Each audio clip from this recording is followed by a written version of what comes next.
이번 시간에는 제가 자문하고 있는 상가 재건축 현장에서 발생한 일입니다. 여기에 대해서 관련된 쟁점이 있기 때문에 여러분들과 한번 나눠보도록 하겠습니다. 어떤 문제냐면 제목 보시는 것처럼 상가 재건축 결의 이후에 설계가 변경되었습니다. 불가피한 사정으로 설계가 변경된 경우 다시 처음부터 재건축 결의를 다시 받아야 되는가요? 아니면 다른 방법이 있나요? 여기에 대한 자문 의뢰가 왔고요. 실제로 굉장히 중요한 문제예요. 그리고 지금 이것 때문에 건축 인허가가 좀 늦어지고 있어요. 그래서 제가 긴급하게 자문 의견서를 쓰면서 이런 쟁점은 이 현장뿐만 아니라 다른 곳에도 문제가 되겠구나. 그리고 실제 이런 설계 변경이 비일비재하게 일어납니다.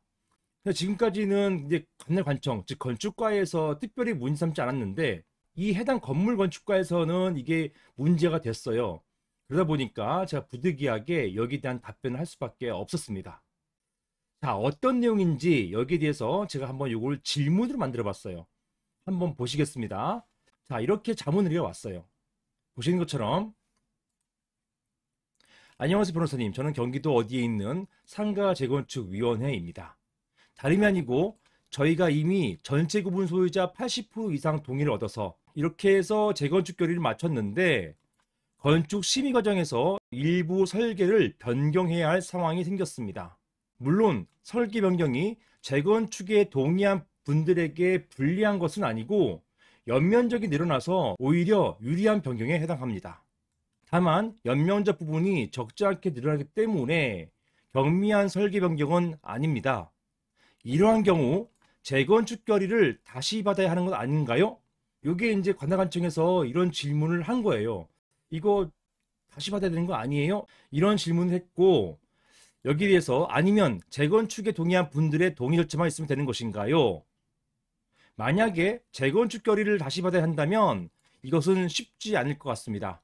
이 건물 같은 경우는 이 시행사가 구분 소유권들을 매집했어요. 상당 부분 매집했기 때문에 최초 재건축 결의할 당시에는 80% 전체 구분 소유자 중에서 찬성하는 구분 소유자 수가 80% 되는 게 쉬웠는데 그 뒤로 이 소유권을 매집하는 바람에 분모가 줄어들었어요.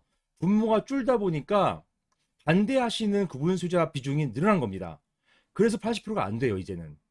그래서 이게 큰일 난 겁니다. 만약에 재건축 결의를 다시 받아야 된다면 여기는 재건축 결의 안 되는 건물 돼버려요. 굉장히 중요한 이슈가 이제 발생한 겁니다. 자, 여기에 대해서 어떻게 해결했냐 하면 한번 관련된 법부터 보실게요. 제가 주로 자문하고 다루는 분야는 공공재건축, 아파트 같은 공공재건축, 아파트 지역주택조화 가로정비 이런 공공재건축이 아니라 집합건물, 즉 민간 재건축을 제가 주로 자문하고 있습니다. 물론 저도 아파트 재건축 자문 오래 했어요. 5, 6년 동안 한 군데 아파트 자문도 하고 그 다음에 몇 번 자문 변호사도 하고 심지어는 마포구에 있는 재건축자분 제가 조합장 직무 대리까지 했습니다. 이런 공공재건축에 대해서도 제가 잘 알고 있지만 자, 이런 공공재건축과 비교되는 이런 민간재건축인 집합건물 재건축 이 분야가 저의 특수한 전문 분야가 되겠습니다. 그러다 보니까 제가 말씀드리기가 더 수월해요. 자, 이런 민간재건축, 집합건물 재건축에 있어서는 재건축 관련된 조항이 집합건물법에 나옵니다. 자, 보시는 것처럼 집합건물, 이 상가잖아요. 상가니까 집합건물이에요. 한 동짜리 집합건물이고 이 집합건물은 집합건물의 소유 및 관리하는 법률, 즉 집합건물법에 적용을 받습니다. 그리고 제47조에 재건축 결의에 대한 내용이 나와요. 몇 조항만 보신다면 자, 1항 재건축 결의 후 상당한 기간이 지나서 건물 훼손되거나 멸실되거나 또는 그 밖의 사정으로 항상 건물이 멸실이나 훼손되어야만, 즉 노후화되어야만 재건축 가능한 거 아닙니다. 보시는 것처럼 여러 사정으로 인해서 건물 가격에 비해서 지나치게 많은 수리비 복구비가 나오는 경우 또는 자, 요거 중요해요. 부근 토지의 이용 상황 변화나 그 밖의 사정 등을 통해 가지고 재건축이 더 유리할 경우 재건축이 지금 노후화된 건물 이것을 다 업그레이드 하는 데 있어서 도움이 된다 라고 하더라도 비록 연식이 얼마 안 됐다 하더라도 재건축은 가능하다. 이게 바로 이 근거 조항이 되는 것입니다. 자, 이런 경우에 아무튼 재건축 필요성이 있다. 이런 경우에 관련한 집회는 그 건물을 철거해서 그 대지를 구분 소유권의 목적이 될 새 건물 대지로 이용할 것을 결의할 수 있다. 말은 어렵지만 이 얘기는 재건축, 즉 기존 건물을 헐고 새 건물로 재건축할 수 있다. 이렇게 보는 것입니다. 그리고 이런 관련 집회는요, 서면 결의로도 가름할 수가 있어요.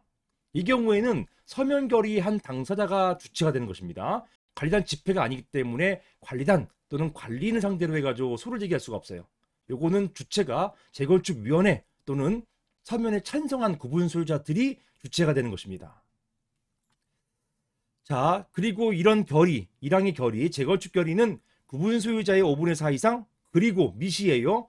의결권의 5분의 4 이상의 결의가 필요하다는 것입니다. 자, 요 결의가 이제 서면 결의랑 동일하잖아요. 집합건물법 41조상의 서면 결의와 동일하기 때문에 요즘 트렌드는요, 집회 열지 않고 아예 이런 서면 결의서를 5분의 4에게 받아버림으로써 재건축 결의를 완성시킵니다. 굳이 관리단 집회를 열지 않고 이런 서면 결의로서 가름해요. 관리단 집회를 열면요, 거기에서 혼란스럽고 굉장히 다툼도 많고 여러 가지 문제가 많습니다. 그러다 보니까 잘 설명하고 사전에 설명을 하고 여기에 대해서 이해를 구하고 서면 결의 받는 것으로써 재건축 결의를 완성하는 것, 그게 요즘 트렌드이고요. 여기에 대해서 지금 판례가 다 뒷받침하고 있습니다. 이 판례들은 다 제가 받아놨어요.